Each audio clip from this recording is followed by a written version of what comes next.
Is it possible for Ukraine to turn this around, get back on the offensive, or is this now about strengthening Ukraine's hand for the negotiating table?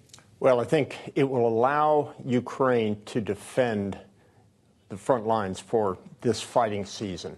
I don't think we're at the point where this aid alone will allow them to conduct a counteroffensive. But I think that we've got to realize that Russia is making gains, and the most important thing is to stop those gains, to reinforce the lines. We've got to make sure that the Russians can't advance much further.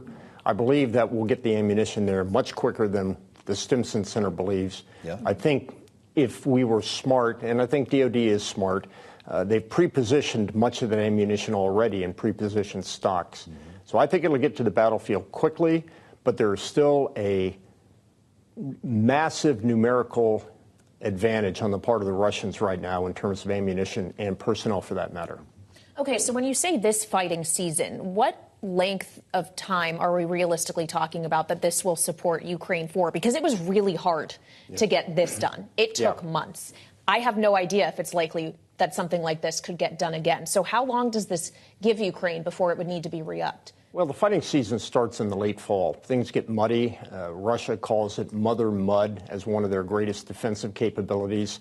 So I think between now and October is the time that the focus of the Ukrainians ought to be to defend and then use the winter time to get ready for a counteroffensive in 2025. I said that 2 years ago, and we didn't have much of a counteroffensive in 2023. So I think Ukraine will be lucky to hold out until 2025 in order to do a counteroffensive of any kind. If that's the case, and you've got lawmakers here, and we hear this, Kailey, on a regular basis on this program, asking for an exit plan, at what point are we talking about the negotiating table? Well, that's really up to President Zelensky and how long he wants to hold out. I think we've got to understand if he starts calling for negotiations right now, Vladimir Putin will love those calls for negotiations. And you can bet the terms will be tough and the terms will be harsh. I don't think we're at the point now where Zelensky needs to do that. The most important thing the supplemental does is give him a morale boost and his troops a morale boost to keep fighting for some time longer. But I guess it's still, we return to the question we've really been asking since this conflict began, General, which is Ukraine capable of outright winning this war? Or do we only need to think in terms of what a mediated victory could look like? Well, that's an excellent question, and I think we've been doing everything in the United States to prevent them from having a victory.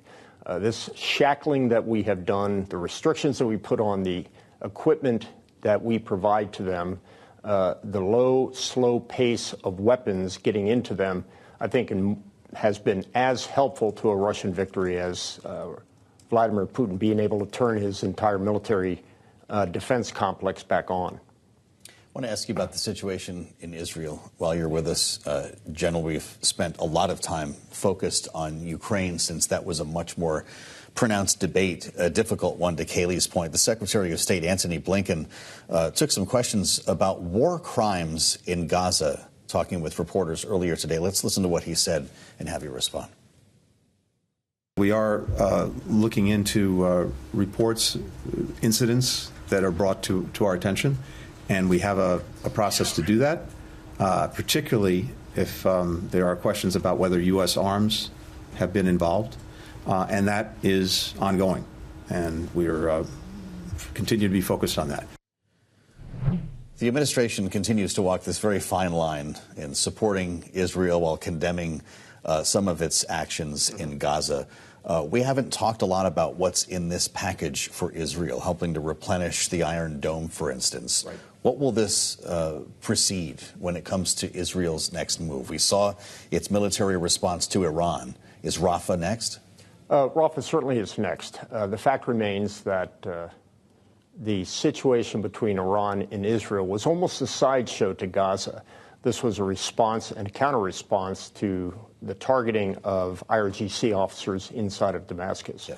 But I think now that that particular issue seems to be settled, it'd be very clear to me that I think Prime Minister Netanyahu is looking to get back on the road to Rafah.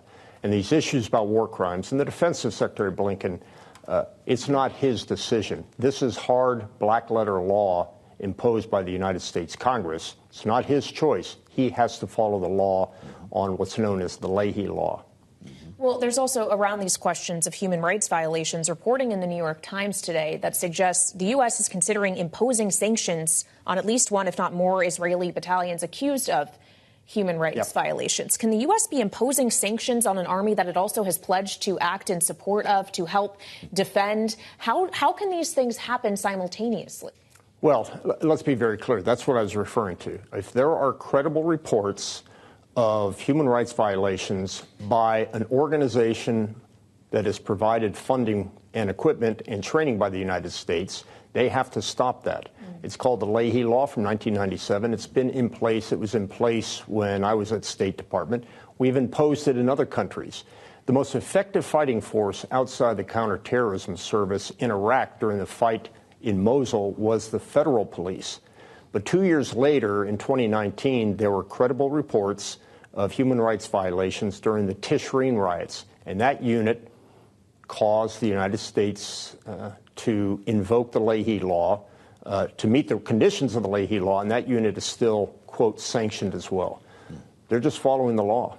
We're going to watch this legislation move to the Senate tomorrow, where Bernie Sanders is expected to stand up and call for an amendment to attach strings to Israeli funding, conditions based on Israel's behavior in Gaza. Would it be more effective to just enforce the conditions that are already in place with this type of foreign aid? Well, let's be clear. The good senator is talking about all units. When you reduce the amount of funding to the Israeli military, it affects all units. There are no credible reports of other units intentionally violating human rights.